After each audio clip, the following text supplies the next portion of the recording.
Já imaginou como seria se os super-heróis envelhecessem normalmente? Essa é a pergunta que o escritor John Byrne quis responder através de sua história em quadrinhos Superman Batman Generations, uma história em quadrinhos pouco conhecida da linha Elseworlds que nos conta a história e o legado das famílias Wayne e Kent através de várias gerações. O quadrinho é dividido em 8 capítulos, onde cada história é separada por um período de 10 anos, o que nos dá a oportunidade de testemunhar grandes eventos na vida dessas famílias. Desde o nascimento de Clark Wayne, neto do Superman criado pelo filho do Batman, até a morte de Kara Kent. Os eventos do quadrinho nem sempre são os mais felizes, pois a ideia é apresentar essas famílias como qualquer outra, com momentos de felicidade e sofrimento, algo normal com o tempo. Além disso, o quadrinho emula o estilo de escrita de cada época, desde as histórias engraçadas de ficção científica dos anos 50 até o Grim and Gritty dos anos 80, conhecido por suas histórias sombrias e com tons políticos. Generations é um incrível experimento e um dos melhores quadrinhos que já li. Não é apenas uma história sobre o Superman e o Batman e os personagens ao redor deles, mas é uma história sobre a história dos quadrinhos. Neste vídeo eu vou te contar a história completa de Generations. Vamos analisar essas piscadelas e referências ao mundo real e os recursos que John Byrne usou para criar essa joia. Meu nome é Go, o Monitor Geek, e hoje vamos levar as famílias Wayne e Kent muito a sério.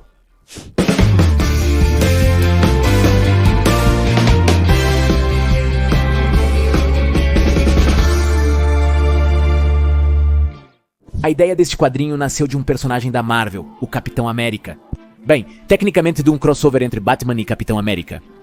Em 1997, John Byrne escreveu um quadrinho reunindo Batman e Robin e o Capitão América e Bucky, que se uniram para deter o Coringa e o Caveira Vermelha. Esta história se passava em 1945, perto do final da Segunda Guerra Mundial, em um universo onde, por motivo desconhecido, Batman e Capitão América coexistiam. Então aqui não há saltos entre universos nem nada, simplesmente é assim que é este mundo e pronto.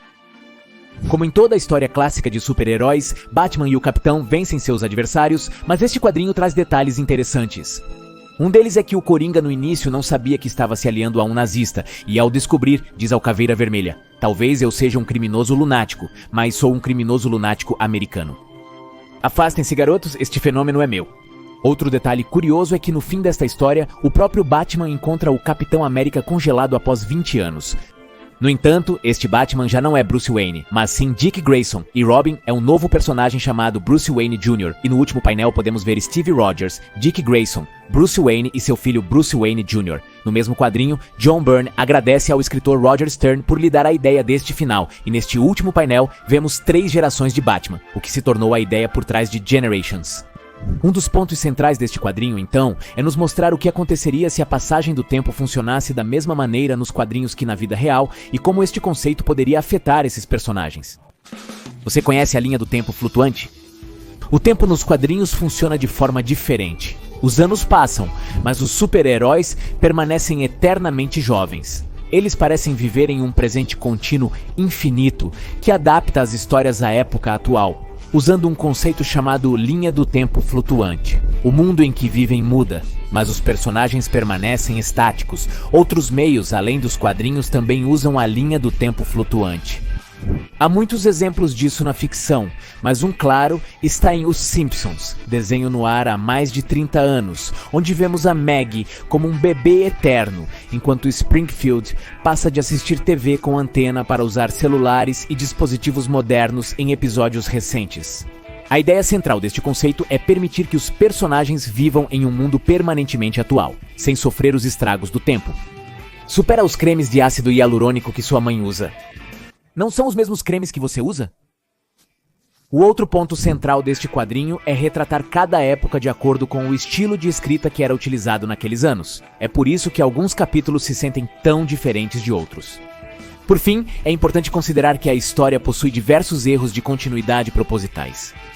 Um exemplo é que o Superman não podia voar em 1939, mas depois, em um flashback do quadrinho, vemos o Superboy voando em 1929. Por que isso acontece? Porque era assim nos quadrinhos originais. Nos primeiros quadrinhos, o Superman não podia voar.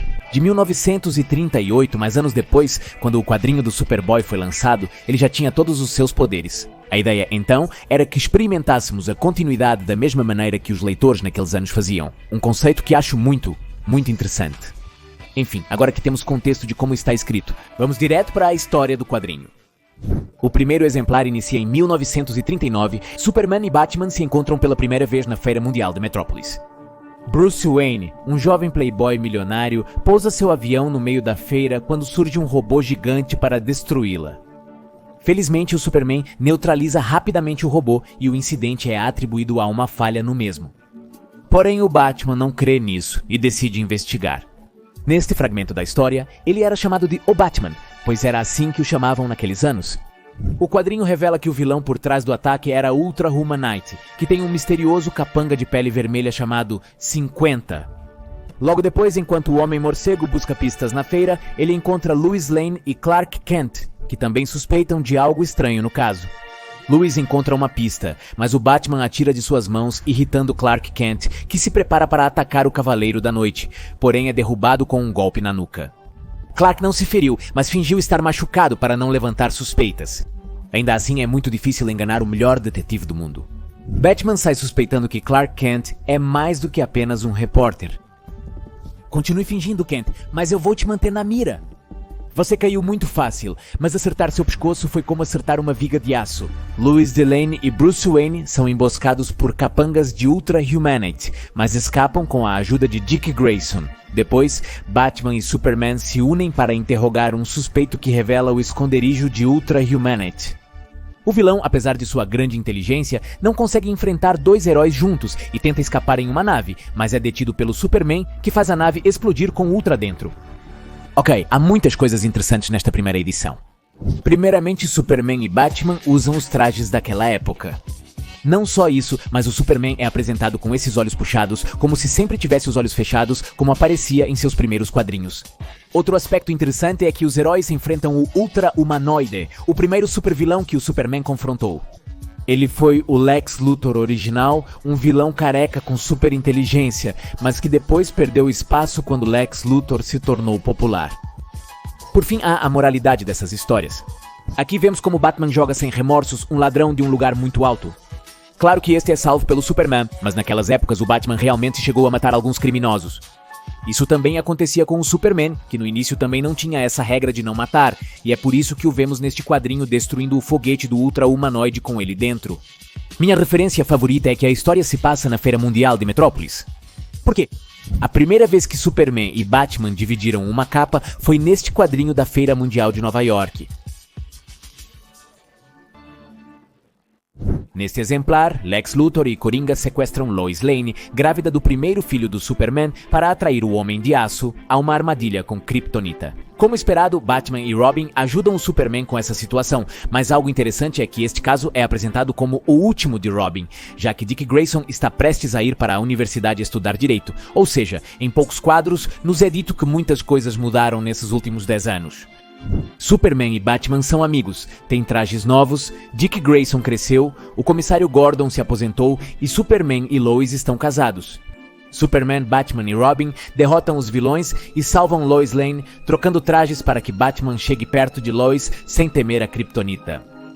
Lex Luthor e Coringa aparentemente morrem em uma explosão, mas infelizmente Lois Lane não sai ilesa, já que Superman descobre que Luthor a esposa chamada Kryptonita Dourada, uma versão alternativa da Kryptonita que tem a capacidade de tirar os poderes de um kryptoniano permanentemente, neste caso do filho de Superman, Joel Kent, que ainda estava no ventre de sua mãe.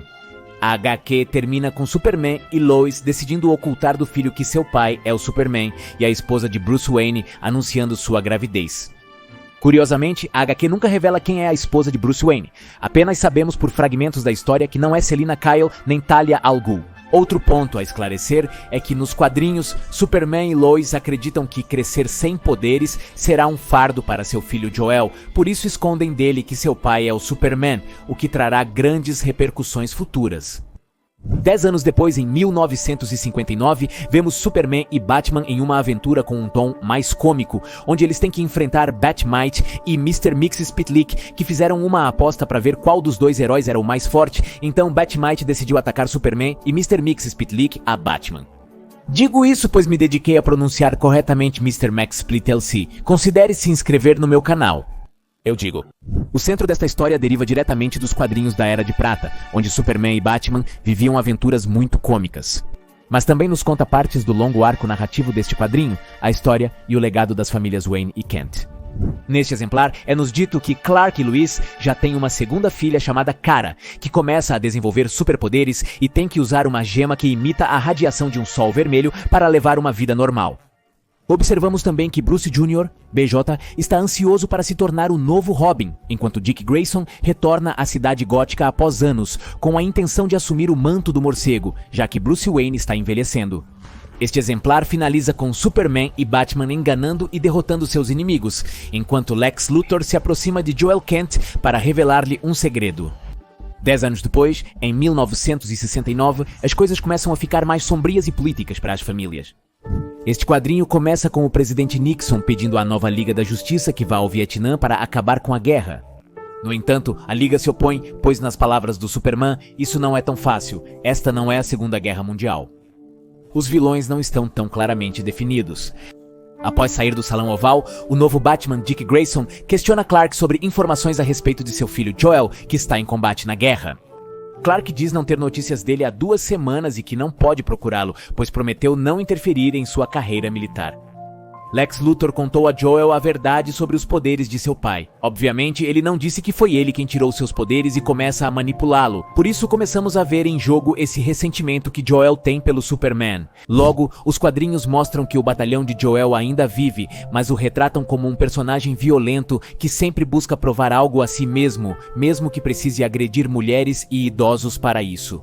Estes o traem, pois acreditam que suas ações foram longe demais. As coisas não parecem muito melhores para Lois Lane, que acabou de descobrir que tem câncer e que só lhe restam alguns anos de vida pela frente. Clark e Kara tentaram procurar na galáxia alguma cura para essa doença, mas não conseguiram encontrar nenhuma que funcione na fisiologia humana. Porém, o foco principal da história é o Batman.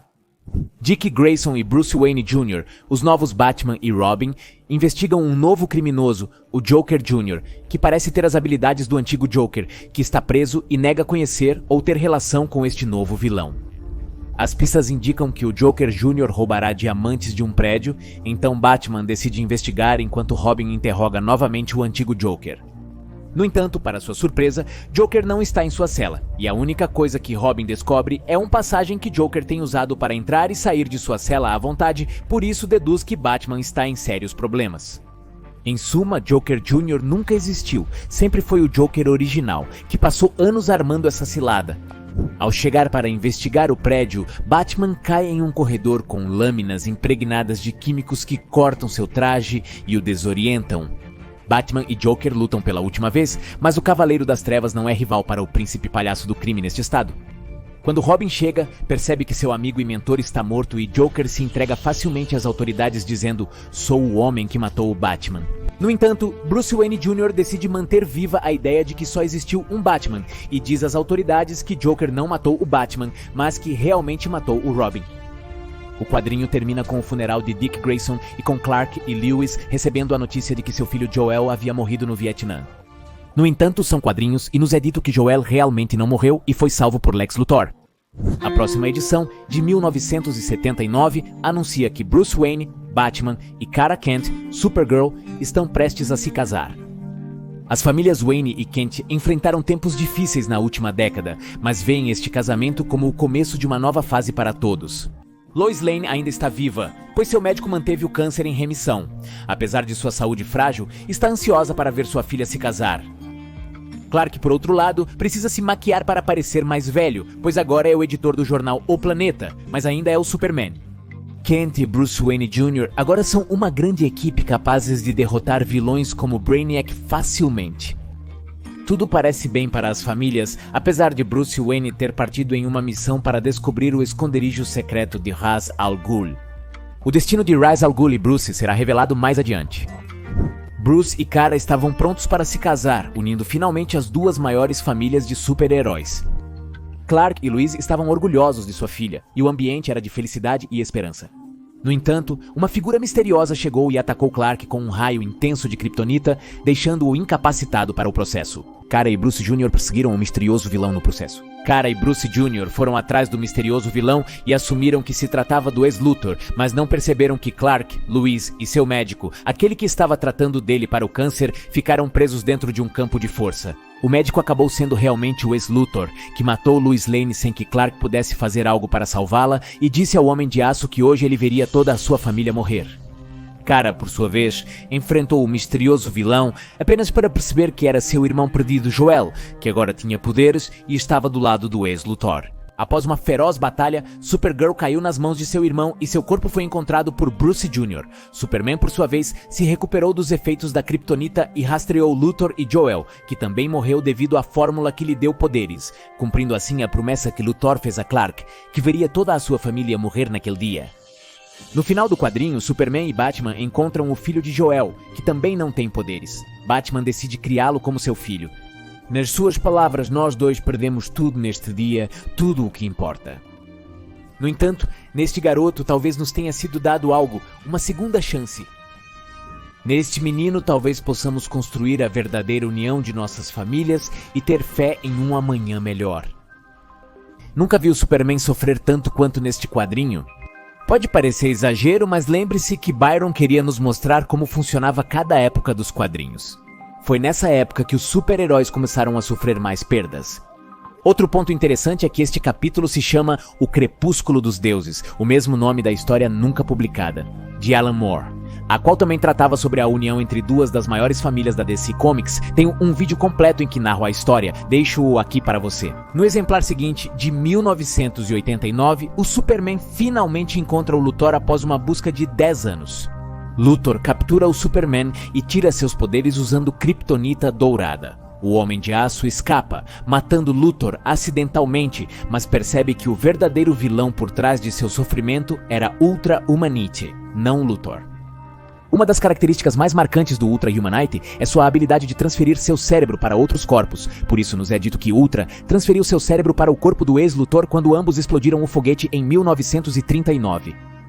Batman, agora com um traje tecnológico estilo anos 90, tem a missão de capturar o Superman e levá-lo às autoridades pelo assassinato de Luthor, mas Clark decide se entregar voluntariamente e se declarar culpado. Batman não entende essa situação, pois tudo foi em legítima defesa, mas Superman diz: anos atrás jurei não matar, e honrei este juramento pela maior parte da minha vida, mas odiava o Luthor, odiava o que ele tinha feito a mim e à minha família. Não posso ter certeza de que não foi o meu ódio que guiou minha mão no último momento. O júri aceitou sua resposta, mas decide dar-lhe uma pena reduzida por seus serviços à humanidade. 10 anos na Zona Fantasma. O exemplar termina com Batman ativando o projetor e com Superman dizendo: espero que em 10 anos você tenha feito do mundo um lugar melhor. No exemplo a seguir, ambientado em 1999, descobrimos o que aconteceu com Bruce Wayne, desaparecido há 20 anos. Este quadrinho começa com Batman prisioneiro na toca de Ra's al Ghul. No entanto, para sua surpresa, é o próprio Bruce Wayne, seu pai, quem está no comando de tudo, pois 10 anos atrás ele entrou no Poço de Lázaro junto com Ra's, o derrotou e assumiu o controle de sua organização, que agora ele tem transformado aos poucos e sem que Batman percebesse, em uma agência que ajuda as pessoas necessitadas. Então Rachel Gould havia morrido. Bruce Wayne agora era imortal e queria deixar seu filho no comando de toda a organização pela razão mais simples do mundo. Ele queria ser Batman novamente. Ao retornar como morcego, a primeira coisa que faz é tirar Clark da Zona Fantasma e ambos conhecem pela primeira vez Clark Wayne, Nightwing, agora com 20 anos. Vês a Clark Wayne, Nightwing, que agora tem 20 anos e teve muito tempo para pensar dentro da Zona Fantasma e deduziu que o ex-Luthor, ou bem, Ultra, havia encontrado a maneira de devolver seus poderes, já que sua intenção era trocar de corpo com ele. E bem, de nada serve um corpo kryptoniano sem poderes, não é? Batman e Superman foram à antiga fortaleza de Ultra, onde acharam a cura para a Kryptonita dourada, restaurando os poderes de Superman e Nightwing. O quadrinho termina com Superman deixando a vida na Terra e indo para o espaço para poder ajudar mais pessoas, já que agora pode ficar tranquilo de que há pessoas que cuidarão da Terra por ele. A última edição ocorre 900 anos no futuro. O número final funciona como uma espécie de epílogo em que Bruce Wayne e Clark Kent se encontram para relembrar uma aventura que tiveram contra o Lex Luthor original antes de seu encontro na Feira Mundial de Metrópolis.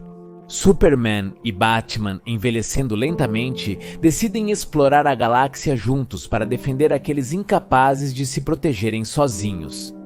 Este número termina com Clark, Bruce e Lana Lang, que também se tornou imortal após um feitiço, sorrindo para o futuro e embarcando no que parece ser uma luta interminável pela justiça.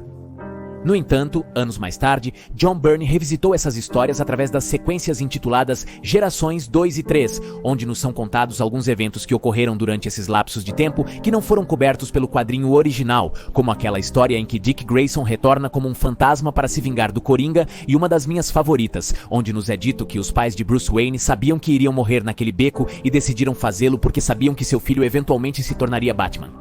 Este é um dos primeiros quadrinhos que comprei e tenho muito apreço por ele. Mas o que eu gosto é que quanto mais quadrinhos, quanto mais eu lia, mais valor encontrava nesta história. Definitivamente está no meu top 10 de quadrinhos. Este não é apenas um experimento interessante sobre o que aconteceria se os super-heróis envelhecessem.